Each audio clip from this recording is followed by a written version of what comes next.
జరిగింది. తర్వాత press meet నిర్వహించడం కాదు జరిగింది. కదా, ఓకే, పోలీసులు ఇదొక కూడా ఎత్తు అయితే ఎక్కడైనా అక్కడేదో కొంతమంది ఎవరైనా బీఆర్ఎస్ పార్టీ సంబంధించిన వాళ్ళు కూడా ఏదో ఫ్లెక్సీలు కట్టినారు కనుక ఇక్కడ ఎందుకు కట్టాల్సి వచ్చింది? బీఆర్ఎస్ పార్టీ సంబంధించినటువంటి వాళ్ళు ఇప్పుడు కర్నూలు యాత్రకి జగన్మోహన్ రెడ్డి వచ్చారు, ఇక్కడ బీఆర్ఎస్ పార్టీలకు సంబంధించినటువంటి ఫ్లెక్సీలు ఏంటి?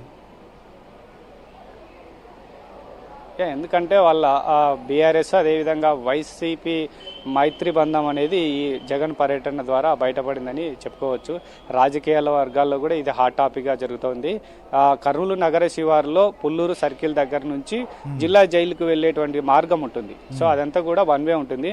అక్కడ వైసీపీ ఫ్లెక్సీలతో పాటు బీఆర్ఎస్ ఫ్లెక్సీలు కూడా వెలిచినాయి.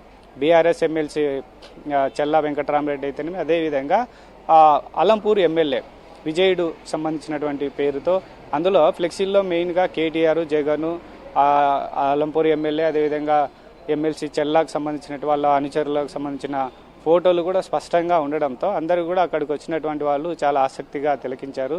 వైసీపీ బీఆర్ఎస్ సంబంధించిన ఫ్లెక్సీలు రోడ్డు వెంట కూడా కనిపించడం, మరికొంతమంది అలంపూరు అదేవిధంగా చుట్టుపక్కల గ్రామాల నుంచి కూడా కొంతమంది బీఆర్ఎస్ శ్రేణులు జెండాలు పట్టుకొని వచ్చి వైసీపీ వాళ్ళతో కూడా కలిసి జగన్ కాన్వాయ్ అంటూ కూడా వెళ్ళినటువంటి పరిస్థితి. జై జగన్ అంటూ కూడా బీఆర్ఎస్ సంబంధించినట్టు కొంతమంది ఆ శ్రేణులు కూడా అక్కడ నినాదాలు చేస్తూ జగన్కు అభివాదం చేశారు. సో ఈ పరిస్థితుల్లో ఒకసారిగా కూడా రాజకీయ వర్గాల్లో కూడా చాలా ఆసక్తికరమైనటువంటి చర్చ జరుగుతోంది.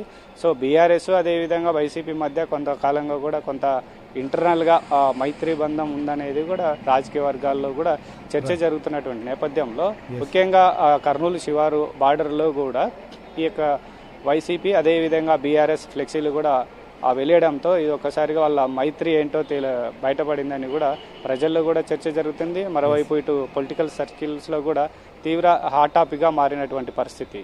Right Sunkanna, thank you Sunkanna. So ఇది వైఎస్ జగన్ కర్నూలు పర్యటన కొనసాగుతోంది. ఆయన జైలు దగ్గర ప్రస్తుతం పరామర్శించిన తర్వాత మీడియాతో కూడా మాట్లాడుతున్నారు.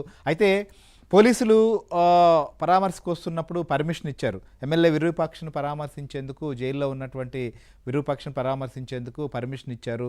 ఆ పర్మిషన్లో ఎక్కడా కూడా ర్యాలీలకు కానీ రోడ్ షోలకు లేదా సభలకు సమావేశాలకు అనుమతి ఇవ్వలేదు. ఖచ్చితంగా 30 యాక్ట్ ఉంది. దాంతోపాటుగా ఇటు హైదరాబాద్ బెంగళూరు నేషనల్ హైవే, అదే కాకుండా అటు బళ్ళారికి వెళ్ళేటువంటి ప్రాంతం కానీ అనేక ప్రాంతాలకు వెళ్ళేటువంటి జంక్షన్ కోడళ్ళు ఇవన్నీ ఉన్న నేపథ్యంలో ఎక్కడా ఇబ్బంది కలిగించకూడదు అని చెప్పి పోలీసులు చాలా స్పష్టంగా చెప్పడం, నిన్న ఎస్పీ కూడా దీనికి సంబంధించి ప్రకటన కూడా జారీ చేశారు.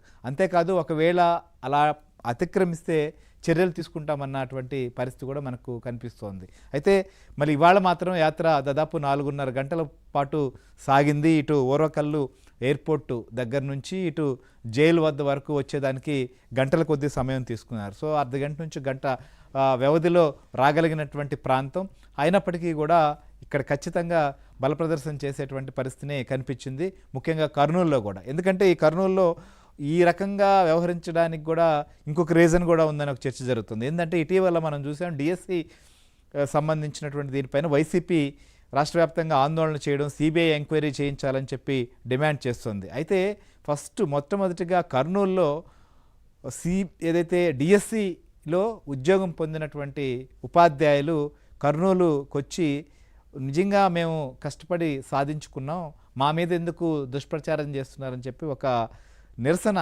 తెలియజేశారు. పెద్ద సంఖ్యలో అక్కడికి వచ్చి రాయలసీమలో ఉన్న వివిధ ప్రాంతాల నుంచి టీచర్లు తరలివచ్చి అక్కడ కర్నూలులో ప్రదర్శన చేశారు. దీంతో వైసీపీ షాక్కు గురైంది. ఉపాధ్యాయులు వచ్చి ఈ రకంగా సెలెక్ట్ అయిన ఉపాధ్యాయులు వచ్చి ప్రదర్శించడం. సో అక్కడ అది మనసులో ఉందేమో బహుశా. ఇవాళ జగన్ టూర్లో వీటన్నిటినీ తన బలాన్ని మళ్ళీ ఎక్కడ ఇవన్నీ డ్యామేజ్గా అవుతాయని ప్రదర్శించుకునేటువంటి ప్రయత్నంలో భాగంగానే ఈ రకమైనటువంటి అనేక ప్రాంతాల నుంచి కార్యకర్తలను ప్రజలను రప్పించారనేది మన కొలీగ్ సుంకన్న చెప్పినట్లుగా ఇవాళ యాత్ర అయితే మాత్రం ఖచ్చితంగా పోలీసులు చెప్పిన దానికి జరిగిన దానికి మాత్రం స్పష్టమైన తేడా కనిపిస్తుంది. మరి పోలీసులు ఎలాంటి యాక్షన్ తీసుకుంటారు, ఏం చేస్తారు అనేది కూడా చూడాలి. ఇది ఇవాళ అనాలిసిస్. మరో అంశంతో రేపు కలుద్దాం. స్టేట్ ఉంటే ఏబైనా ఆంధ్రజ్యోతి.